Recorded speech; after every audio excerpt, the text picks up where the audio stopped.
Mapagpalang araw po sa inyo, Sir Seth. Ako nga pala si Carmela, Tubong Javier Leyte. Naniniwala ba kayo sa mga kababalagan? Ako kasi noong mga panahong dekada 80, wala talaga. Lumaki ako sa mataong lugar kung kahit ni minsan ay hindi pa ako nakaranas ng ganon. Hanggang sa noong nag-edad na ako ng 22 ay nagkaroon ako ng kasintahan na taga-Capiz. Hinaya niya ako magbakasyon sa kanilang probinsya para maipakilala sa mga magulang niya. Dahil sa gusto ko rin makilala ang pamilya ng kasintahan kong si Dino, ay walang pagdadalawang isip na pumayag ako sa paanyaya nito. Sigurado ka ba talagang sasama ka sa probinsya ni Dino, anak? Malayo-layo ang lugar nila at hindi natin alam kung ano meron sa pupuntahan niyo. Tanong ng aking ama. Masayang tumango ako at sinabi sa aking amang sigurado ako noon. Kasama ko naman si Dino kaya't wag siya mag-alala. Tingin ko naman na hindi ako pababayaan ni Dino noon. Bumuntong hininga ang aking ama bagong sinabing ako daw ang bahala. Malaki na umano ako at nasa tamang pag-iisip na. Hindi niya na ako mapipigilan pa kung ano man ang gusto kong gawin. Bago kami umalis ng kasintahan ko papunta sa lugar na kinalakihan nito, ay matinding paalala munang inihabilin ng aking ama noon. Inalam niya rin kung saan sa Capiz nakatira si Dino at kung sino-sino ang mga kaanak nito. Siguraduhin mo lang na ibabalik mong ligtas yung kaisa-isang anak ko dito sa bahay. Dahil kung hindi, ako mismo yung pupunta sa lugar mo at hahalugugin ko yung lugar niyo. Mahanap lang kita. Sabi ni Papa noon. Hindi ko alam kung matatawa ba ako sa sinabi niya o kakabahan. Kilala ko kasi si tatay. May isang salita ito at kapag sinabi niya ay talagang gagawin niya. Nang tingnan ko si Dino ay napansin kong kinakabahan ito. Kung kaya't kaagad na akong nagpaalam ulit sa mga magulang ko bago pa man magbago ang isipan ng kasintahan ko noon. Baka mamaya niya na hindi pa matuloy ang pagbabakasyon namin sa lugar niya. Sa pagdating na namin sa kanilang sitio ay naglakad pa kami ng mahigit 10 minuto. Pagkatapos ay may makitid na daanan kaming nilalakaran at wala nang kabahayan bago narating ang bahay nila. Habang naglalakad sa bakuran ng bahay, ay masasabi kong napakasimple lamang ng kanilang bahay noon. Yari sa pawid ang bubungan at tamakan naman ng dingding. Nakaangat sa lupa ang bahay nila na sa tingin ko ay mga nasa 1 dipa ang sukat mula sa lupa papunta sa sahig ng kanilang bahay. Pasensya ka na, Carmela. Nakakahiyaman pero ito yung kinagisnan kong buhay dito sa probinsya namin. Simple lang. Nahihiyang wika ni Dino nang mapansin niya siguro ang ginawa kong pagmamasid. Papiyaw akong natuwa at sinabihan siyang ayos lamang yon. At hindi naman ako maarte at kahit nasabihin nating lumaki ako sa medyo may karangyang buhay, ay hindi naman ako mapili sa pagkain at hindi ako nanghusga. Kaya mas lalo kitang minahal dahil dyan sa pagiging mabait at maunawain mo. Halika na. Aniya, at tinawakan ng kamay ko at iginiya. Akmang kakatok na sana ang kasintahan ko pero hindi pa man niya ilapat ang kamay sa pintuan. Bumukas na yon. Medyo nagulat pa ako na makita ko ang matandang babaeng sa tingin ko ay nasa mahigit edad 70 na. Matalim ang mga matang nakangisi itong tiningnan ako. Tuloy ay hindi ko naiwasang matakot dito at kabahan. Kakaiba kasi talagang ginawang pagtitig niya. Yun bang parang lalamunin niya ako ng buhay. Relax ka lang, Carmela. Huwag kang matakot, kasama mo ako. Untag sa akin ni Dino. At marahang pinisilang kamay ko bago ito nagmano sa matanda. Napagalaman kong lola pala ni Dino ang matandang yon. Kabado man ay nagmano na rin ako dito at nagpakilala bilang nobya ng apo niya. Sandali akong pinasadahan ng tingin ni Lola Juliana bago muling umisi at inaya na kaming pumasok sa loob. Pasensya ka na, apo, kung makalat pa itong bahay. Hindi ko kasi inasahang may darating na bisita. Nagmadali naman siyang nilinis sa mga ibang kalat sa sahig nun. Pasensya ka na, iha. Ano ba yan, nakakahiya? Nadatnan mo tuloy na makalat tong bahay. Siya, teka, anong gusto niyo merienda? Umiling ako at sinabing huwag na siyang mag-abala pa. Nabusog pa naman kami ni Dino. Tinanong ni Dino ang kanyang lola kung nasaan ang mga kapatid at ang mga magulang niya. Hindi niya pa raw kasi nakikita ang mga ito simula nang dumating kami. nasa karating baryo. May trabaho silang ginagawa at baka bukas pang uwi nila. Alam mo naman dito sa probinsya natin, malalayo ang agwat ng bawat baryo. Aabutan ka ng ilang oras sa paglalakad. Dagdag pang saad ng lola niya. Kaya nga raw kung malayo ang baryong pupunta o pagtatrabahuan, ay mas mainam na doon na muna makikitulog sa pagtatrabahuan ng sa ganon ay hindi sayang ang oras. Ganun ba? Sayang naman. Bukas mo pa pala makikita si Nanay Langga. Balik sa akin ni Dino. Hindi na ako nakapagsalita pa dahil sinabihan na si Dino ng kanyang abuelang pumanik na sa dating silid niya para makapagpahinga na daw muna kami. Tatawagin niya na lamang umano kami kapag nakapaghanda na siya ng pananghalian. Bago pa man kami makapasok ni Dino sa silid niya, nasipat ko ang katabing silid nito. Nakaawang yun at may nakita akong maraming iba't ibang ribultong kulay itim at may mga larawan ng tao na nakadikit sa pader. Kinabahan ako at kumunot ang noo ko habang sinisipat ko yon. Itatanong ko na sana kay Dino kung anong meron sa katabing silid at bakit may ribultong itim doon. Nang bigla akong narinig ang boses ni Lola Juliana sa likuran ko't nagsalita. Bagya pa akong napaigtad dahil sa gulat. Hindi ko kasi inasahang susunod pala sa amin ang matanda noon. Sa garalgal na boses ay sinabi nitong dumiretso na kami sa katabing kwarto. Yun umano ang silid tulugan naming magkasintahan. Mariin ang bawat pagkakabigas na matanda at para bang pinipigilan niya lang ang sarili na huwag magalit noon. Alam ko na po kung saan yung silid na pagpapahinga namin la. Bakit pa po kayo sumunod? Tanong ni Dino dito. Hindi umimik si Lola Juliana. Sa halip ay tumingin ito sa akin na makahulugan bago pumasok sa kwartong may mga ribultong itim. At mabilis na isinara yon. Saglit na nagkatinginan kami ni Dino bago ngumiti ang nobyo ko. At inaya niya na akong pumasok sa katabing silid. Pagpasok namin ay nakaramdam ako ng pagkahapo at pagod sa haba ng biyahe. Kung kaya't pagkahiga ko, ay hindi ko na namalayang tuluyan na pala akong nilamon ng antok hanggang nakatulog. Hindi ko alam kung ilang oras akong nakatulog. Pero noong magising ako ay nakarinig ako ng boses sa labas ng kwarto na parang may nag-uusap. Sa loob ng kwarto si Dino. Naisip kong marahil siya at ang kanyang lola ang naririnig kong nag-uusap sa labas noon. Naisipan kong lumabas. Sandaling nagkusot ng mga mata bago naglakad palabas ng kwarto. Pero sa paglabas ko ng silid nun, kumunot ang noo ko. Sa kadahilan ng wala naman akong nakikitang taong nag-uusap. Sa halip ay isang may kalakihang ibong namumula ang mga mata. Ang nakita kong mabilis na lumipad palabas ng bintana. Napasigaw ako dahil sa gulat at mabilis na tumakbo papunta sa sala. Kagad naman akong sinalubong ni Dino at nag-aalalang tinanong ako kung bakit umano ako nagsisisigaw. Sinabi ko sa kanya ang tungkol sa nakita ko pero ang taging nasabi niya lang ay baka namamalikmata lamang daw ako noon dahil sa kakagising ko lang. Pasensya ka na kung hindi kita ginising . Napansin ko masarap ang tulog mo napakahimbing.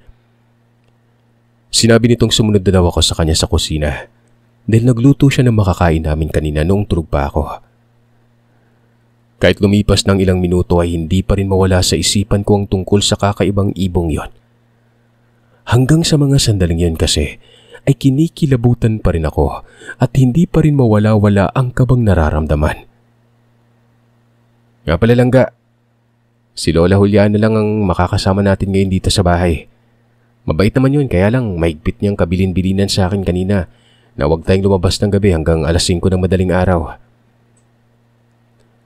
Napatanong ako kung bakit. Saglit na tinigil nito ang ginagawang pagkain nun. Naggibit balikat si Dino at nagwikang sumunod na lamang daw ako sa sinabi ng abuela niya.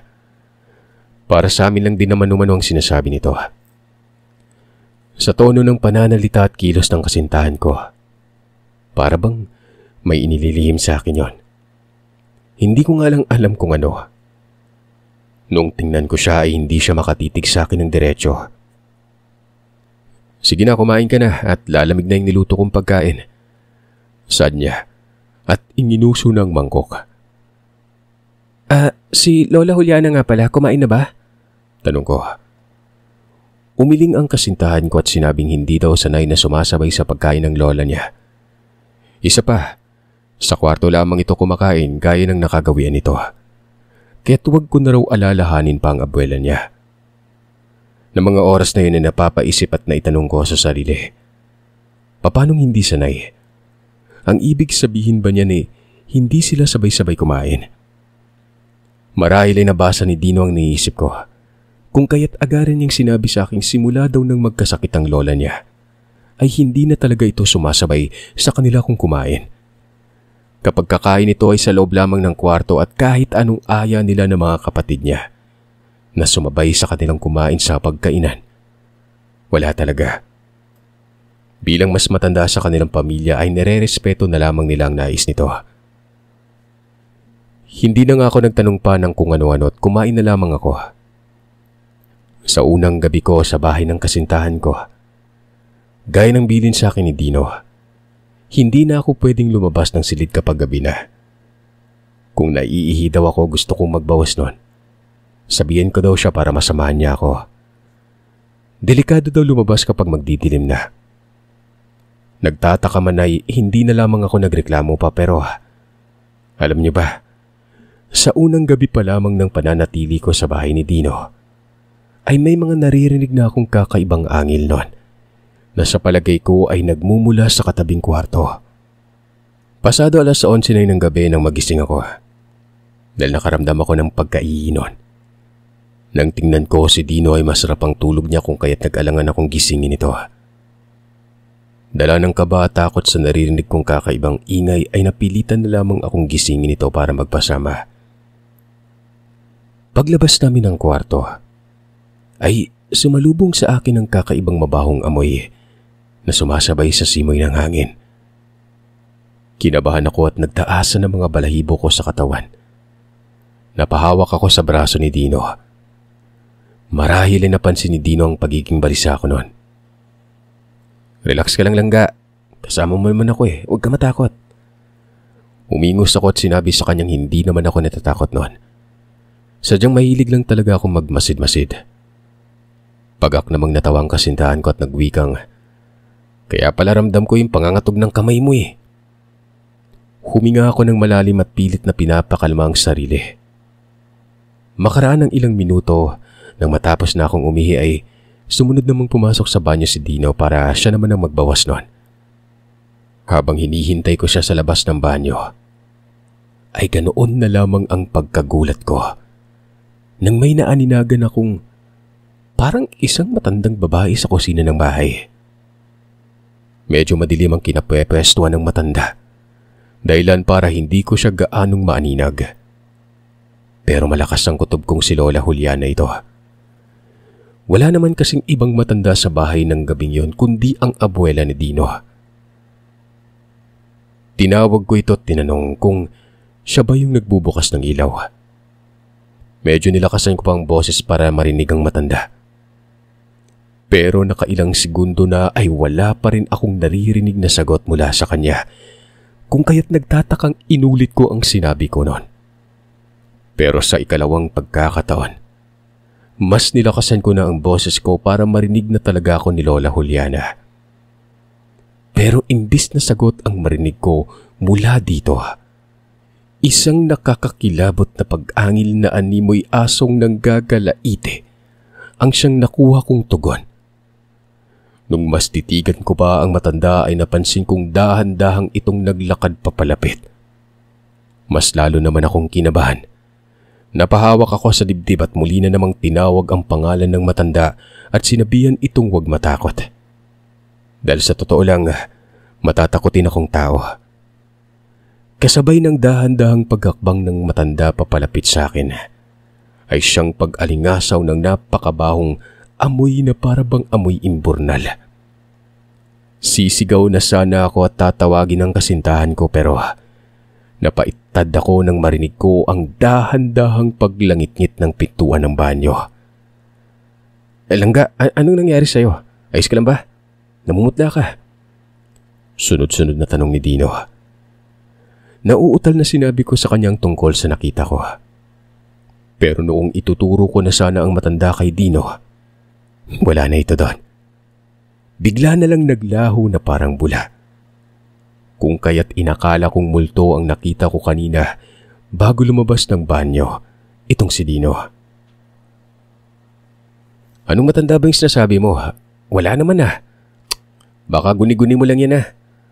Mabuti, tara na sa kwarto para makapagpahinga na ulit tayo. Baka pagod ka lang kaya kung ano-ano na lang inapapansin mo. Saad niya. At tinawakan ng kamay ko't sabay kaming naglakad papunta sa aming pahingahan. Hindi ko alam kung bakit ng mga sandaling yon ay nakaramdam ako ng kakaiba kay Dino. Pakiwari ko ay alam niya ang sinasabi ko. Pero nagkukunwari lamang siyang hindi naniniwala. Napansin ko din kasing panay ang paglingon niya sa likuran namin at mayat maya ang pagbuntong hininga. Nang gabing yon na hindi na ako gaanong nakatulog ulit. Pagsapit kasi ng mga bandang alauna ng madaling araw, ay nakarinig na ako ng mahihinang yabag at kaluskos sa labas ng kwarto namin. Natatakot naman akong bumangon para silipin kung sino o ano yung kaluskusang naririnig ko. Kinabukasan, hinaya ako ni Dino na maglakad-lakad na muna sa labas ng bahay nila. Baka daw kasi hapon pa darating ang mga magulang niya. Dahil hindi naman alam ng mga itong dadating kami. Habang naglalakad nga ay nabanggit ko sa kanya ang tungkol sa narinig kong ingay kagabi noon. Tinanong ko siya kung may alam ba siya sa ganon. Base kasi sa nakikita ko ay parang sanay na siyang may ganong eksena yung bahay nila. Gawa na kung hindi, kahit gaano ka man kapagod basta't makakaramdam kang may kakaibang nangyari sa bahay o kahit na konting kaluskos lamang yon ay maalimpungatan ka talaga. Pero si Dino, tuloy-tuloy ang tulog at wala siyang pakialam sa mga naririnig sa labas ng silid namin. Ano ka ba langga? Huwag mo nang pansinin kung ano man yung narinig mo tuwing gabi. Baka ligaw na hayop lang na nagawi sa bahay o sa bakuran kaya nakakarinig ka ng ganon. Binara ko siya at sinabihang may ligaw bang hayop ang nakakapasok sa loob ng bahay nila. Sa pandinig ko ay parang nasa labas lamang ng kwarto namin ang kaluskusang yon.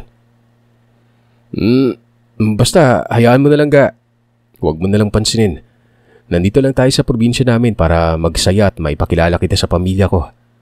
Hindi para takutin ka at mag-isip ng kung ano-ano. Aniya.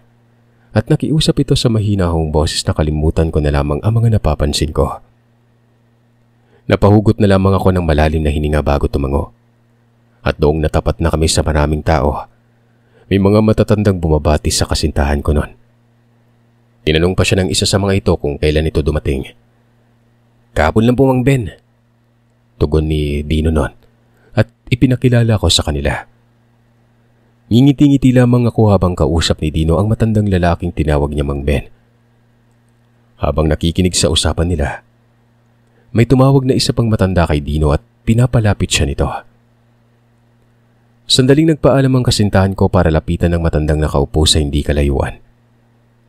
Pag-alis ni Dino ay ako naman ang hinarap ni Mang Ben. At para bang nabigla siya sa kanyang sinabi dahil sa bigla itong napatakip ng bibig niya. Tinanong niya lang naman ako, Sir Seth, kung wala pa daw akong nararamdamang kakaiba sa bahay nila Dino. Katulad na lamang ng mga mahihinang pag-angil o huni ng wakwak o kaya kaluskusan. Kumunot ang noo ko at tumingin ng diretso sa matanda. Aswang ho, tama ba ako ng pagkakarinig? Aswang nga. Paalalahanan lang kita. Mag-iingat ka sa pamilya ni Dino. Hindi mo sila kilala pa ng lubusan. Mag-ingat ka sa kanila. Kung pwede, huwag kang basta-bastang tumanggap ng pagkain. Lalo na kung ang lola ni Dino ang naghanda, ha?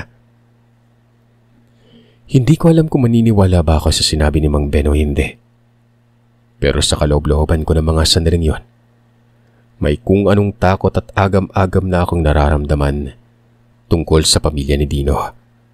Simula kasi kahapon ay isang beses ko lang nakita ang lola niya. Yun lang yung pinagbuksan kami ng pintuan pagdating. Tapos noon ay hindi ko na ito nakita pa hanggang kaninang umaga bago kami lumabas. Ay naman kay Dino, kapag araw ay ugali na talaga ng kanyang lolang magkulong sa silid. Lalabas lamang daw yun ng kwarto kapag magtatakip silim na para kumuha ng pagkain at magkukulong na naman. Itatanong ko sana pabalik sa matanda kung totoo ba talaga ang mga sinasabi niya. Ang kaso, hindi na ito natuloy pa.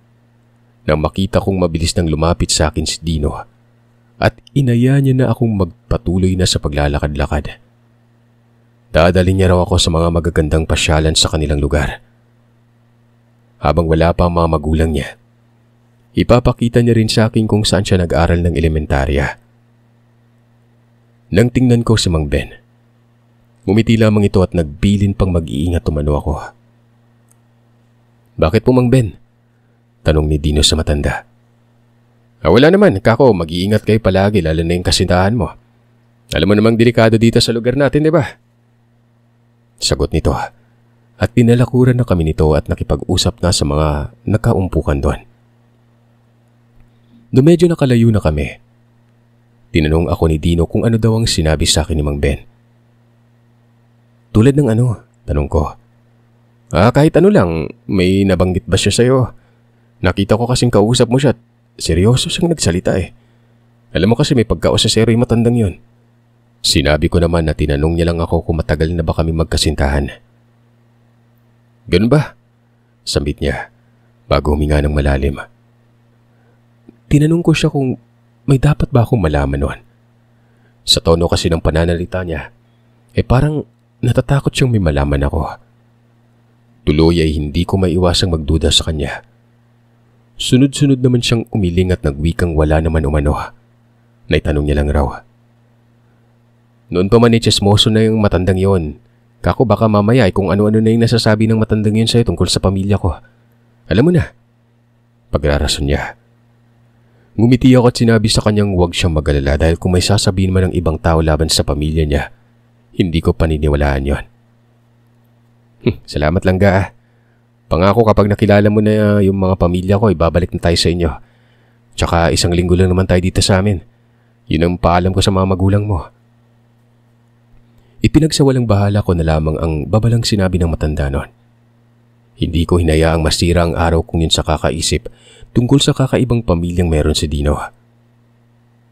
Pag-uwi namin sa kinahapunan, nadatnan namin ng mga magulang at kapatid ni Dino. Isa-isa niya akong ipinakilala sa mga ito na siyang labis ko namang ikinatuwa.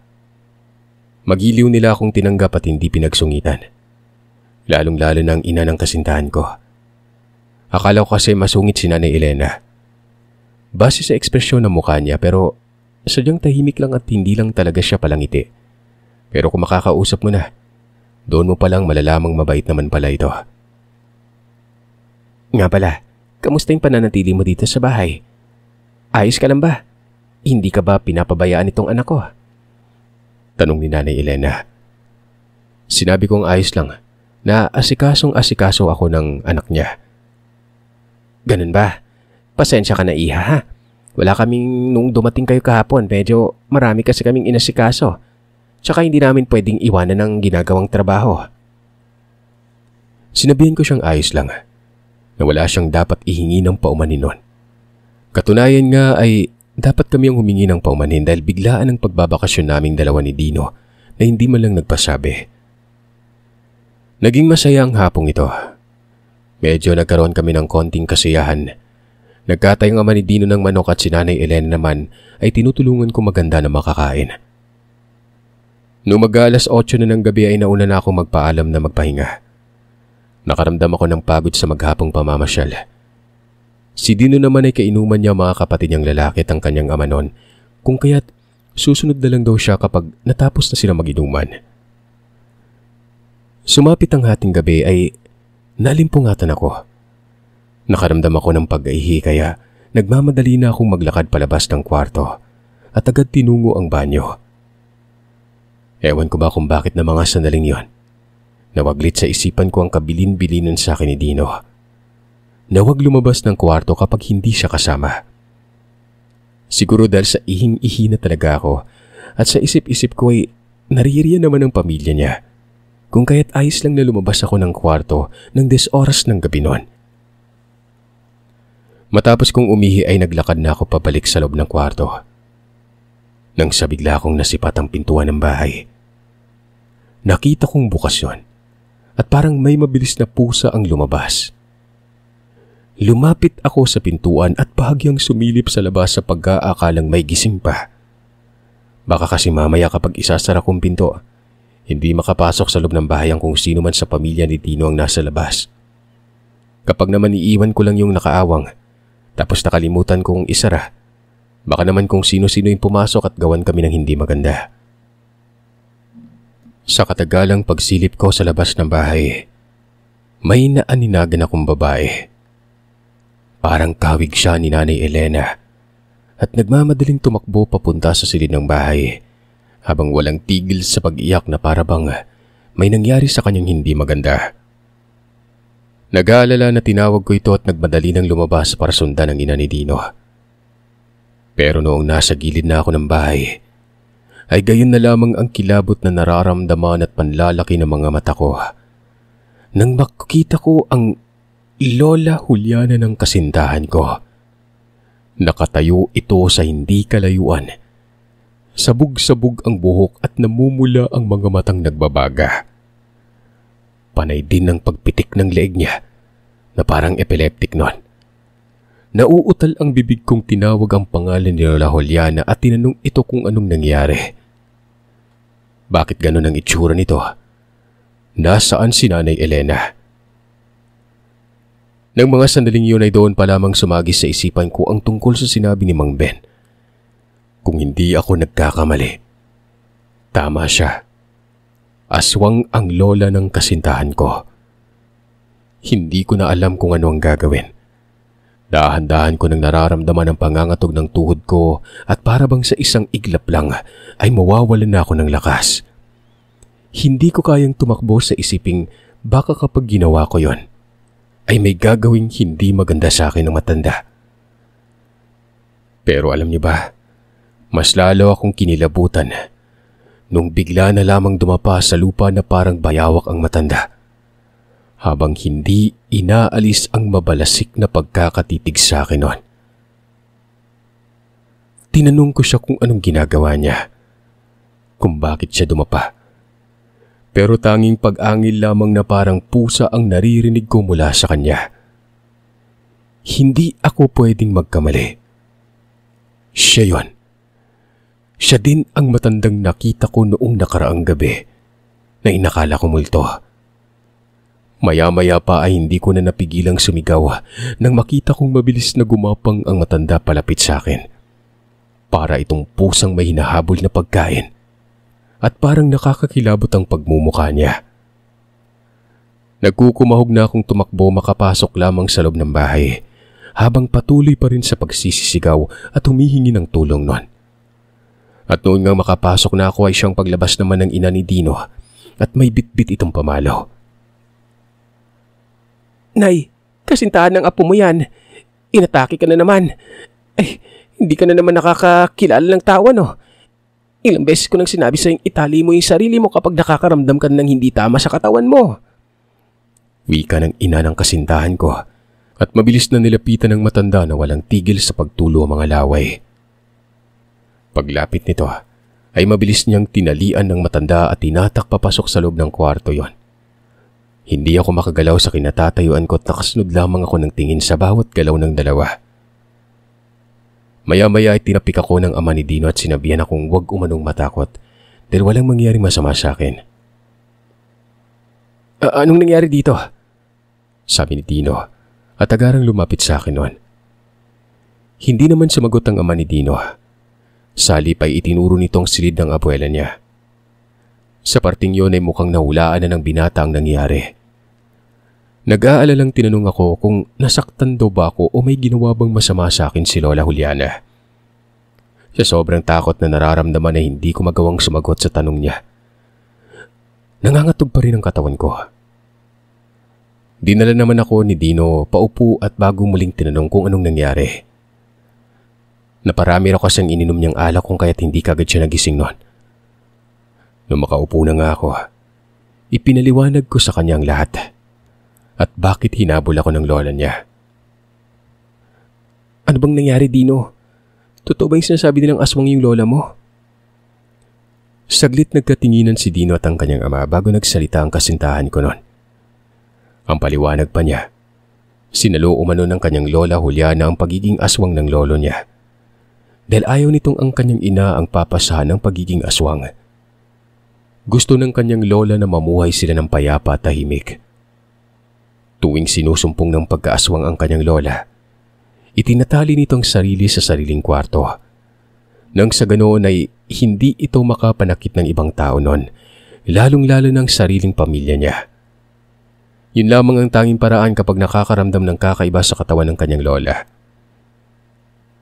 Pasensya ka na lang, Ga. Hindi namin intensyong takutin o masaktan ka. Natatakot lang akong aminin sa iyo yung totoo dahil ayokong iwan mo ako kapag nalaman mong may lahi kaming aswang. Paghingi niya ng tawad noon. Sumigunda naman ang ama ni Dino at nagpaliwanag din.